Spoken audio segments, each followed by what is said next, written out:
Hi there, my name's Darren and I work for Newmarket Toyota. You'll be dealing with me today.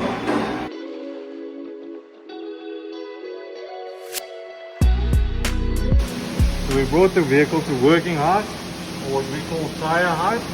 So we may remove the vehicle, the wheels. Each vehicle is equipped with a special lock nut, which we'll remove with specialty tools. We'll measure the tires and we'll check through all the components of the suspension at the same time. So we've removed one wheel. We'll be measuring the tire depth to be able to make sure that it's good for the next season. We'll also be inspecting visually and mechanically what the brakes look like, not to mention any suspension components. Today we also have Caden, who is a co-op child or student from another school learning to do this business. Hopefully something in the future that you'd like to do. And then when we do a visual inspection of the brakes, as we can feel the heat on these components, it's an indication that there's components that may be seized. Also by looking at the visual wear on the brake pad.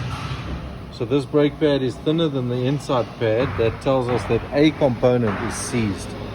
Therefore we'll have to remove, inspect, evaluate, and then assess what we need to replace. So with the brake line, we'll look for visual defects, any chipping or any marking on it.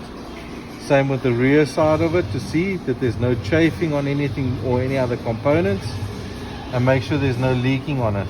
This is an indication of old rust and it can cause failure later on, but for now this is not a failing component. If it was seeping or cracked, we'd have to start looking at replacing that component. We'll do more than one thing standing at this wheel.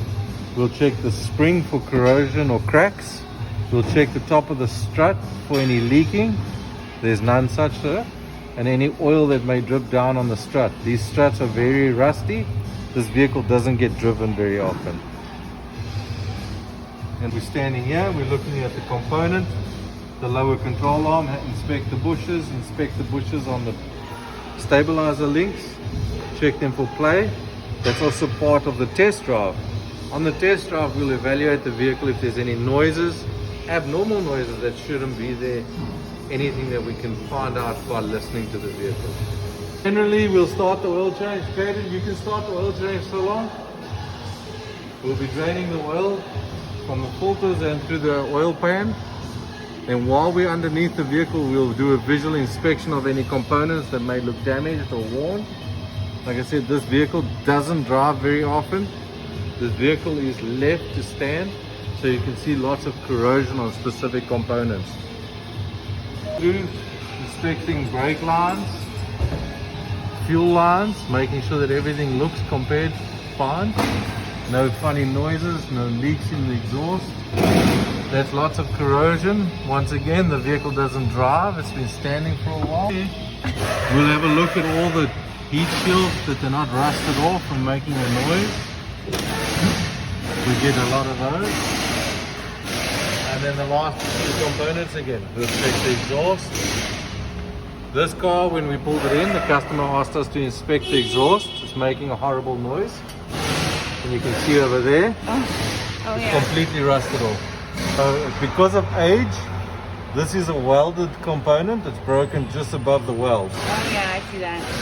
So this would need either a complete new rear silencer, or they would cut it here and rejoin it with a new sleeve. Now you saw the front side of everything. This is the back side of everything. So these are part of the brake calipers, the e-brakes, the rear springs and struts. Cool. One of the special tools we'll use, it gives us an indication millimeters, maximum to minimum. So what we'll do is we'll use this specific tool. It's got a flat edge.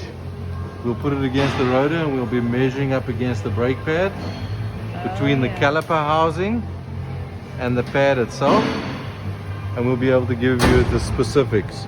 So this one is this 3 at 3 millimeters. Caden, pass me the brake pad behind you. The brake pad behind you.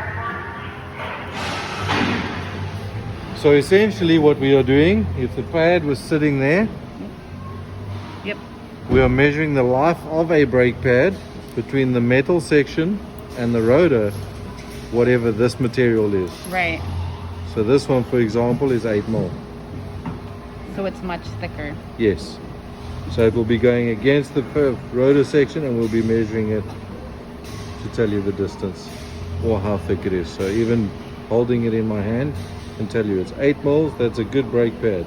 Yeah. At 2 mil, we'd recommend replacing it anywhere between 4 mil and 2 mil.